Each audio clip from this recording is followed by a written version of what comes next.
Hello, स्वागत है एक बार आपका फिर से दृढ़ आईएएस में।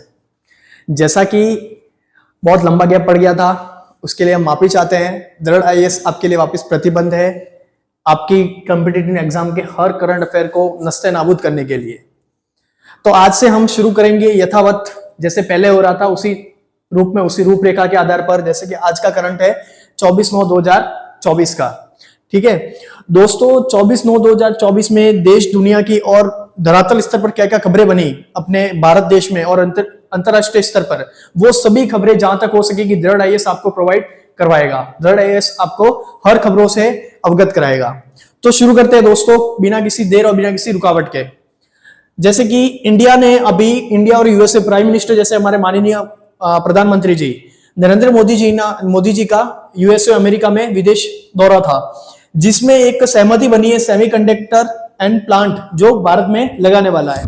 ठीक है, जिसमें यूएसए और भारत की दोनों की समान रूप से सहभागिता होगी। दूसरे एक स्तर पर बात करें तो इजराइल और लेबनान संघर्ष, जिसमें हिजबुल्लाह वाला जो संघर्ष था काफी टाइम से चला आ रहा है, उस पर हम विस्तृत रूप से चर्चा करेंगे। दूसरा है असम में जो ओणम के पर्व पर जो ओणम के त्योहार में होने वाला जो नृत्य है कुदियात्तम डांस, ठीक है, जिसका परफॉर्मेंस हुआ है, किस तरह से अपने लिए इंपॉर्टेंट होगा यूपीएससी और अदर कॉम्पिटिटिव एग्जाम के लिए, वो देखेंगे। दूसरे स्तर पर बात करें, चाइना अपना इंटरनेशनल लूनर स्टेशन बनाने जा रहा है, कहां पे? चांद पे। तो ये तमाम खबरें हैं जिसका हम विस्तृत रूप से आज इस क्लास में अध्ययन करेंगे, साथ साथ में आपको याद भी करवा देंगे। ठीक है दोस्तों, बिना किसी देरी के हम स्टार्ट करते हैं। हम बात करें पहले की सेमीकंडक्टर प्लांट भारत में यूएसए की सहयोग से। तो दोस्तों इसकी अगर बात करें तो कोई भी प्राइम मिनिस्टर अपने देश की या कोई भी विदेश मंत्री अगर किसी दौरे पर रहते हैं तो किसी न किसी चीज पे एक सकारात्मक सहमति बनती है। ठीक है, उस देश की सहमति सकारात्मक बनती है, जिसके कारण आगे की क्या रणनीति होगी, देश का विकसित रूप से सहयोग होना, देश किस प्रकार से सहयोग करेगा एक देश को अपने देश के द्वारा दूसरे देश के द्वारा, तो वो सभी हम देखेंगे। सेमीकंडक्टर प्लांट की बात करें तो ये अपने इंपोर्टेंट किस रूपरेखा के आधार पर होगा, ये बात करते हैं। सेमीकंडक्टर प्लांट एक चिप के रूप में कार्य करेगा। चिप के रूप में कैसे दोस्तों? जैसे कि भारत में जो मिलिट्री है या आर्मी है, आर्मी की बात करें भारत में, आर्मी के लिए मदद है। आर्मी के लिए क्या होगा? एक सहयोग के रूप में, आर्मी के लिए सहयोग के रूप में अपने लिए उपयोग होगा। कैसे? जैसे कि आर्मी के जो कौन कौन से हथियार होते हैं, जैसे कि किसी भी क्षेत्र की बात करें, मिसाइल में बात करें हम, ठीक है, कोई डिफेंस सिस्टम हुआ अपना, ठीक है दोस्तों, कोई भी वॉर रूम हुआ, इसमें क्या होता है, सेमीकंडक्टर रूप में एक चिप का प्रयोग किया जाता है। ठीक है दोस्तों, एक चिप का प्रयोग किया जाता है जिसका यूज, और दूसरे के स्तर पर बात करें तो टेलीकॉम के भी देख सकते हैं हम, टेलीकॉम के रूप में भी हम इसको देख सकते हैं, जिसमें किसका प्रयोग होता है? एक चिप के रूप में प्रयोग होता है, एक चिप का। ठीक है दोस्तों, तो ये सिर्फ आर्मी के लिए होगी, आर्मी स्टेशन के रूप में भी हम इसको जान सकते हैं। जैसे कि इसका है सेमीकंडक्टर प्लांट जो इंडिया में स्थापित किया गया। अब इंडिया में कहां पे स्थापित किया गया, सबसे बड़ी बात ये है, ठीक है, अपने लिए इंपोर्टेंट हो किस लिए हुआ कि आर्मी के लिए सहयोग के रूप में विकसित किया जाएगा, जिसमें हथियार के रूप में बात करें तो मिसाइल हो गया, डिफेंस हो गया, और वॉर रूम और टेलीकॉम और आदि कई भी चीज होगी जिसके लिए भारत अभी नवीन प्रयास कर रहा है। ठीक है, दूसरी की बात करें कि इंडिया में क्या स्थापित किया जाएगा, इंडिया में की बात करें तो ये यूपी में स्थापित किया जाएगा। क्या स्थापित किया गया दोस्तों? ये यूपी में स्थापित किया जाएगा। यूपी की अगर बात करें तो यूपी में कहा गया, यूपी तो बहुत बड़ा छोड़ा है, सबसे बड़ा क्षेत्रफल तो राजस्थान है, पर जनसंख्या की दृष्टि से सबसे बड़ा राज्य वो यूपी है। ठीक है दोस्तों, जनसंख्या की दृष्टि से सबसे बड़ा राज्य कौन सा है? यूपी है। तो यूपी में अगर बात करें तो यूपी में एक नोएडा के वहां जावर करके है, क्या है? जावर। ठीक है, जावर में अब बात आती है जावर को क्यों चुना गया, इसके पीछे रीजन ये है कि जावर में अभी इंटरनेशनल एयरपोर्ट बनने जा रहा है, इंटरनेशनल एयरपोर्ट। ठीक है, एयरपोर्ट से क्या होगा, इसकी जो इंटरनेशनल कनेक्टिविटी है वो ज्यादा बन पाएगी। ठीक है, किसकी? सेमीकंडक्टर प्लांट की, इसलिए इसको चुना गया था कि यूपी के नोएडा में स्थापित किया जाएगा। ठीक है, दूसरी हम खबर देखें तो दूसरी खबर है इजराइल और लेबनान संघर्ष। ठीक है दोस्तों, ये इतना ही है, एग्जाम के पॉइंट ऑफ व्यू से इंपॉर्टेंट इतना रहेगा। ठीक है दोस्तों, दूसरी श्रृंखला में हम आगे बढ़े तो हम देखते हैं लेबनान और इजराइल संघर्ष कई दिनों से या कई महीनों से चलता आ रहा है। ठीक है दोस्तों, तो अब यूपीएससी के पॉइंट ऑफ व्यू या अदर एग्जाम के पॉइंट ऑफ व्यू से अपने लिए इंपॉर्टेंट क्या होगा, इस पर हम विस्तृत चर्चा करेंगे। कौन सा संघर्ष था दोस्तों? लेबनान और versus Israel, Lebanon versus Israel संघर्ष, ठीक है। उसकी अगर हम बात करें तो सबसे पहले आपको यह पूछा जाएगा कि विश्व के नक्शे पर ये दोनों कहां अवस्थित है, ठीक है। विश्व के नक्शे पर अगर अवस्थिति की बात की जाए तो ये कहां अवस्थित है, इसका हमने विस्तृत पूर्वक चर्चा करेंगे। जैसे कि मैपिंग तो सबने की होगी, ठीक है। मैपिंग के रूप में जाना जाता है, पहले इसका संघर्ष का कारण जान लेते हैं। संघर्ष का कारण क्या था? संघर्ष का कारण, संघर्ष के कारण में कई कारण आए, ठीक है, कई कारण है संघर्ष के कारण में। प्रथम कारण की बात करें तो हिजबुल्लाह, जो कहां है? लेबनान में।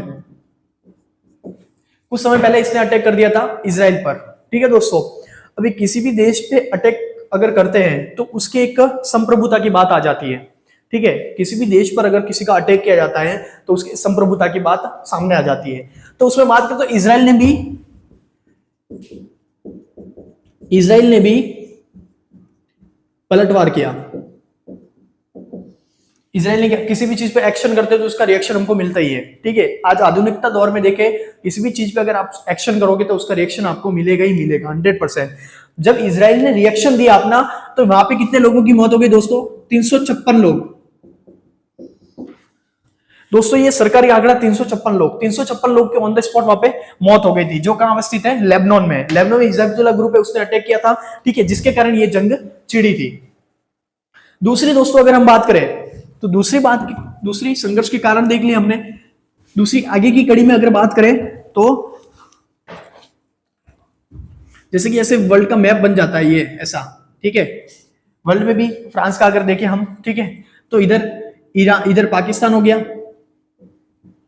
ठीक है दोस्तों, इधर हो गया ईरान, ठीक है, और यहां पे ये हो गया इजराइल, ठीक है। यहां पे आ जाएगा लेबनान, ठीक है दोस्तों। क्या है? इजराइल, लेबनान, ईरान और पाकिस्तान के साथ सीमा संलग्न करता है। अब इसके साउथ में अगर बात करें तो साउथ के साथ किसकी सीमा वो करता है? तो लेबनान ये करता है सीरिया के साथ, ये सीरिया के साथ। इधर की बात करें, ये अपने सबसे लिए इंपॉर्टेंट कैसे है? क्योंकि यहाँ पे मेडिटेरियन सी है, जिसको हिंदी में बोलते हैं भूमध्य सागर। हिंदी की क्लास है, अंग्रेजी के वर्ड तो यूज होंगे ही, साथ में शुद्ध रूप से हिंदी भी आपको बताई जाएगी किसका कहां प्रयोग किया जाता है, हिंदी के वर्ड। जैसे कि आप थंबनेल भी देखोगे तो उसपे भी द हिंदू हो गया, इंडियन एक्सप्रेस हो गया, ऐसे आपको दिखा मिलेगा। तो फिर आपके साथ वो अन्याय हो जाएगा, है ना। इंग्लिश के वर्ड को अगर हिंदी में नहीं समझाया जाता तो आपके साथ अन्याय होगा। तो हम ऐसी जानकारी देंगे जो सटीक होती है। दृढ़ आईएएस पे आपको एकदम सटीक जानकारी मिलेगी एग्जाम के पॉइंट ऑफ व्यू से। दूसरा, कोई आपको अनगिनत या कुछ ज्यादा असीमित मात्रा में ऐसा कुछ जानने को नहीं मिलेगा। जो अपने एग्जाम के लिए पॉइंट ऑफ व्यू बस उतना ही करेंगे अपने, ठीक है दोस्तों। तो लेबनान में से इजराइल संघर्ष हुआ था, ठीक में कारण भी हमने जान लिया, कौन कौन सी सीमा संलग्न करता अपने लिए सबसे बात यही है। चर्चा में इसलिए रहेगा क्योंकि भी संघर्ष हुआ था, इसलिए ये अभी चर्चा में रहेगा। दूसरी बात करें हम, दूसरे स्तर पर दोस्तों बात करें, दूसरे स्तर पर यदि हम बात करें तो दोस्तों कुदियातम क्या है? कुदियातम, कोई इस नाम से परिचित होगा या किसी ने सुना होगा या किसी ने नहीं सुना होगा, ठीक है। तो इसकी बात करें, ये एक नृत्य है दोस्तों, ये क्या है? एक नृत्य है, ठीक है। कहां का नृत्य है? तो ये असम का नृत्य है। कहां का नृत्य है? असम का नृत्य है, ठीक है। अब आपका सवाल ये होना चाहिए कि कब किया जाता है, ठीक है। तो ये होता है ओणम के अवसर पर। असम का नृत्य है, ओणम में होता है, ठीक है। साउथ में उत्तरी पूर्वोत्तर में देखें हम, उत्तरी पूर्वोत्तर में तो असम अवस्थित है, ठीक है। ओणम के अवसर पर किया जाता है। दूसरी चीज बात करें तो दूसरी चीज पर बात करें हम, पहला किसका? कुदियातम असम का नृत्य है, दूसरी ओणम का नृत्य है। अभी क्यों चर्चा में है? क्योंकि ये अभी ओणम के अवसर पर किया गया था, ओणम के अवसर पर किया गया था, ठीक है। और एक चीज ये भी है कि अभी केरल में प्रोटेस्ट भी चला था, ठीक है। एक डांस आर्ट फॉर्म था जिसको संरक्षित करने के लिए, या ऐसी कुछ चीजें हैं जो किसी ने पहली बार सुनी होगी और उनका संरक्षण करने के लिए समय समय पर उनको प्रदर्शन करके दिखाया जाता है। ठीक है, समय पर उनका क्या किया जाता है, प्रदर्शन किया जाता है, जिससे वो चीजें जीवित रह सके। दूसरी अगर बात करें तो ये कहाँ किया जाता है, तो जहां किया जाता है इसका नाम है चोलियातम। जहां स्थान होता है वहां बोलते हैं चोलियातम। ठीक है, और इसके एक्टर को क्या बोलते हैं, तो चांग्यार।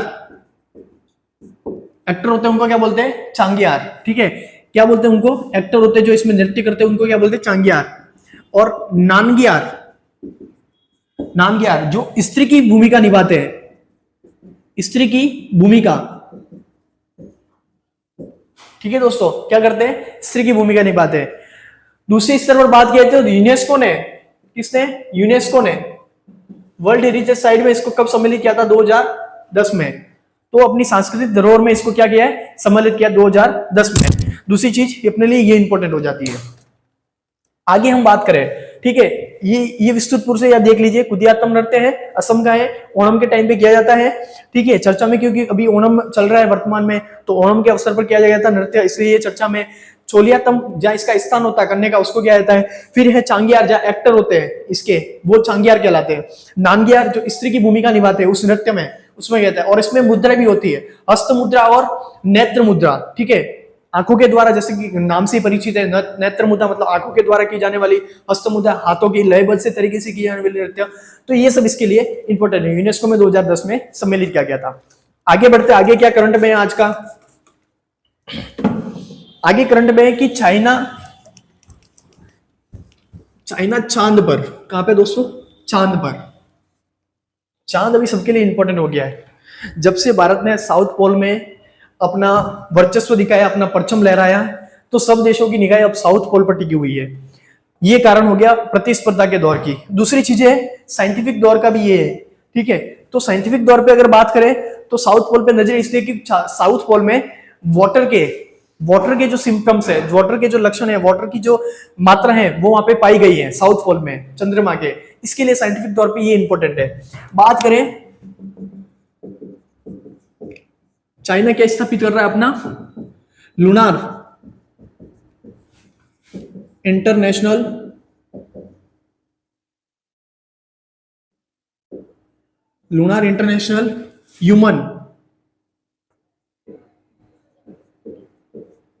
Human space centre.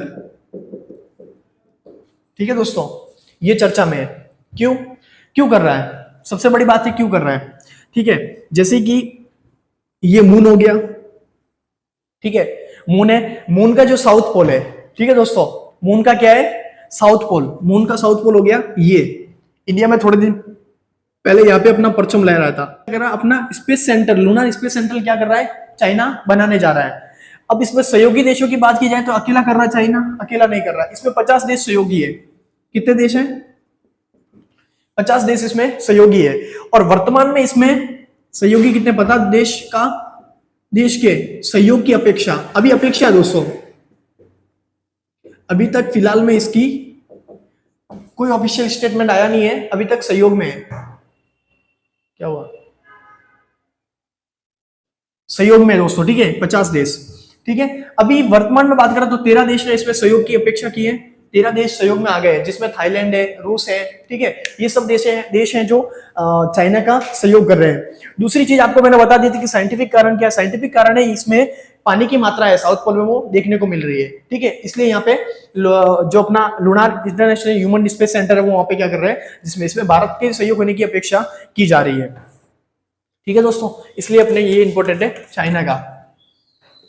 चाइना अपना स्पेशल चांद पे बनाने वाला है बहुत जल्दी। ठीक है, इसमें 5 रॉकेट उड़े जाएंगे 2030 से 2035। इसमें हैवी 5 रॉकेट छोड़ने की आशंका जताई जा रही है। आशंका नहीं बोलते, हालांकि विकसित हो रहा है, ये अच्छा कार्य किया जा रहा है। ठीक है, सभी देशों के सहयोग के साथ। इसी तरह बॉम्बे हाईकोर्ट जो भी वर्तमान में स्टेटमेंट या आईटी रूल्स पे जो 2023 संशोधन की बात करें, 2021 में आईटी रूल्स था, उसके बाद 2023 में उसमें संशोधन किया था, जिसमें सुप्रीम कोर्ट ने जो आईटी रूल्स है, जिसको पिटीशन डाली थी किस लोगों ने कि राइट टू प्राइवेसी आर्टिकल 21 के तहत उनका हनन होता है, जिसके तहत बॉम्बे हाईकोर्ट ने उसकी पिटीशन जो माननीय न्यायालय है उन्होंने क्या कर दी, खारिज कर दी है। ठीक है दोस्तों, इसी तरह हम आज का करंट अफेयर में ये इंपॉर्टेंट था आपके लिए। अब ऐसे करंट IAS कंटिन्यू आगे तत्पर रहने के लिए प्रतिबंध है। ठीक है, आप साथ भी है, चैनल को ज्यादा से ज्यादा सब्सक्राइब करें, तो लाइक करें, वीडियो शेयर करें दोस्तों के साथ जो कॉम्पिटिटिव एग्जाम की तैयारी कर रहे हैं। तो कल हम तैयार होंगे आपका 25 तारीख का करंट अफेयर लेके। उसी के साथ जय हिंद, जय